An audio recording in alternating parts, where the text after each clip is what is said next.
Hello viewers, আসসালামু আলাইকুম। আজ আবার একটা নিউ অ্যানাদার রেসিপি নিয়ে চলে আসলাম আপনাদের সামনে। এই যে দেখুন, ঝালের পোলাও। অনেক মজাদার একটা রেসিপি ঝালের পোলাও। অবশ্যই বাসায় একবার ট্রাই করে দেখবেন, অনেক মজা হয় এই রেসিপিটা। একবার খেলে বারবার খেতে মন চাবে এই রেসিপিটা। তাহলে আমরা দেখে নিই এই মজাদার রেসিপি আমি কীভাবে তৈরি করলাম। আমি প্রথমে এখানে পেঁয়াজ কুচি দিয়েছি একটা সাসপ্যানের মধ্যে পেঁয়াজ কুচি দিয়ে তারপর দিয়েছি রান্নার রেগুলার তেল দিয়ে আমি একটু লাল লাল করে ভেজে নেব। বেশি লাল করে ভাজবো না, হালকা একটু কালার হয়ে আসা পর্যন্ত ভেজে নেব আমি। তো আমি ততক্ষণ পর্যন্ত এভাবে আমি নেড়েচেড়ে ভেজে নিচ্ছি। যে দেখুন, নইলে সাইডে লেগে পুড়ে যাবে, এই জন্য। তো আমার এই যে পেঁয়াজটা লাল হয়ে আসছে, এখন আমি এ পর্যায়ে আমি শুকনো মশলার উপকরণগুলো দিয়ে দেবো। আদা রসুন পেস্ট, জিরা বাটা, এখানে যে পরিমাণ মতো লবণ। যেহেতু আমি রান্না করা মাংস দিয়েই করব, গরুর মাংস দিয়ে। তো গরুর মাংস রান্না করে রাখছিলাম, ওই জন্য আমি লবণ একটু পরিমাণ মতো দিয়েছি আর কি। আর এখানে দিয়েছি তেজপাতা, দিয়েছি 4-5টা হলো কাঁচামরিচ, 4-5টা গোটা শুকনো মরিচ। তারপর দিয়েছি আমি লবঙ্গ, দিয়েছি আমি এখানে সাদা এলাচ, দিয়েছি কালো এলাচটা 4-5টা করে।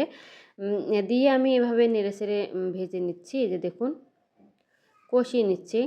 অবশ্যই ভালোভাবে কষিয়ে নিতে হবে সবগুলো উপকরণ।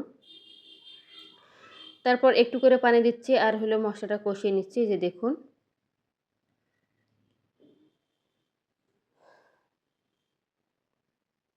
মশলাটা যত ভালো কষানো হবে খেতে কিন্তু অসম্ভব মজা হবে।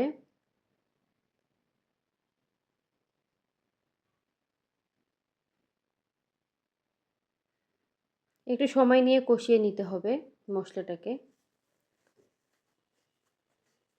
তারপর এই যে দেখুন, আমার মশলাটা কিন্তু কষানো হয়ে গিয়েছে। এখন আমি এই পর্যায়ে আমি চালটা দিয়ে দিব। চালটা আমি ভেজে নিব প্রথমে মশলার সঙ্গে।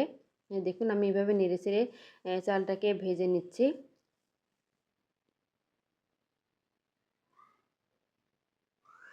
চালটা আমার ভেজে নেওয়া হয়ে গেলে আমি এখানে দিয়ে দিব হলো বুট। এই যে দেখুন, আমি ছোলা বুটটা আমি সেদ্ধ করে নিয়েছি। বুটটা সেদ্ধ করে নিয়ে আমি দিয়ে চালের সঙ্গে কষিয়ে নেব কিছুক্ষণ।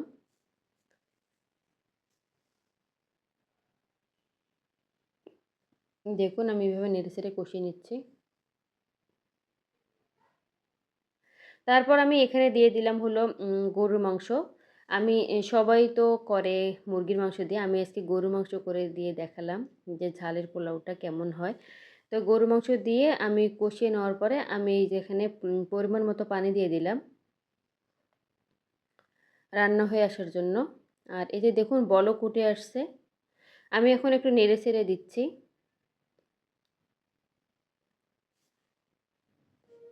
কতটা সুন্দর হয়েছে দেখছেন? খেতে কিন্তু অসম্ভব মজা হয়েছে। আপনারা অবশ্যই একবার বাসায় একবার ট্রাই করে দেখবেন। একবার খেলে বারবার খেতে মন চাবে এই ঝালের পোলাওটা। আর আমি এখন একটু নেড়েচেড়ে দিচ্ছি। এখন আমি নামিয়ে নিব। নামিয়ে পরিবেশন করে দেখাচ্ছি। যে দেখুন, কতটা লোভনীয় হয়েছে দেখছেন? দেখতে যেমনটা সুন্দর হয়েছে, খেতে কিন্তু অসম্ভব মজা হয়েছে। আজকের ভিডিও কেমন হয়েছে অবশ্যই কমেন্ট করে জানাবেন। আল্লাহ হাফেজ।